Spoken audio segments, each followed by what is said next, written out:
Linus Tech Tips coverage of PAX 2013 is brought to you by Western Digital, Intel, and SteelSeries.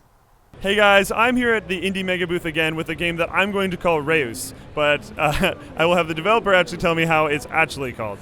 So it's a Dutch game, and we actually pronounce it Reus. We still allow you to say Reus though. That helps me a lot because that pronunciation is difficult for me. Can you go over a brief overview of what this game is about?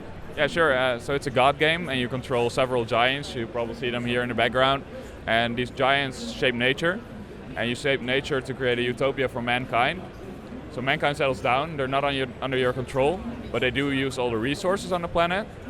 And at some point they will want more than you can give them, and they'll start attacking each other, and they'll even start attacking your giants.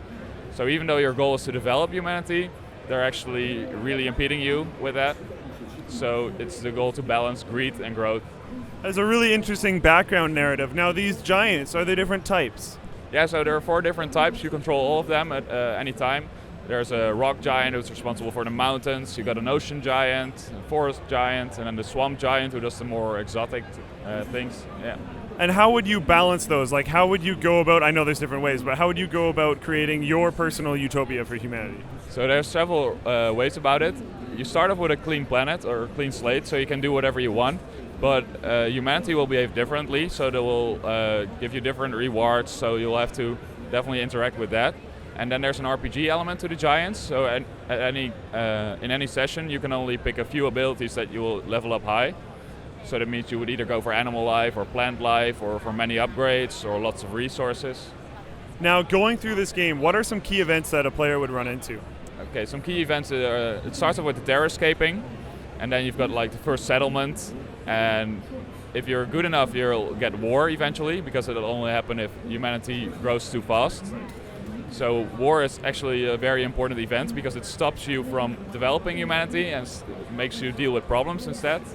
And then there's a tragic moment that your giant is attacked and it might even die. So losing a giant, losing a big core element of the game, how does that play in and how did you go about balancing that? So it's very hard to lose a giant. You would really easily destroy a village or an army, but because your goal is to develop humanity, you wouldn't really do that. You try to avoid that. So actually, if the player is too greedy about that, he's gonna lose a giant, only them. And without one of the giants, you can never do anything in the game anymore. So you just lose the game. Yeah. So really, can you actually win this game? You can, but it's based on a meta game in which you try to create a utopia, but every time your giants go to sleep and wake up again. Like all of utopia is gone, the planet is barren again, so humanity's screwed up.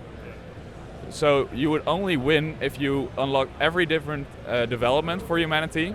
You learn everything there is about humanity, and you create the perfect utopia all the way in the end game, and that's when you win actually. It's a really interesting spin on a god game, because in most god games there might be rebellions, but it's usually rebellions against a king that's in the game, not the actual god that you control. So it's interesting to see that they can actually attack you directly. What is your personal favorite part about this game? My personal favorite part, I'm the AI programmer of this game, so I really like watching the tiny humans, and they can talk about all kinds of different things, and they'll do different things, and they'll start asking for resources. So my favorite part is watching those. Yeah. Awesome. Thanks to you for checking out Reus, or how you're actually supposed to pronounce it. If you want to see the rest of our Indie Mega Booth content, if you want to see the rest of our PAX content, be sure to subscribe to Linus Tech Tips.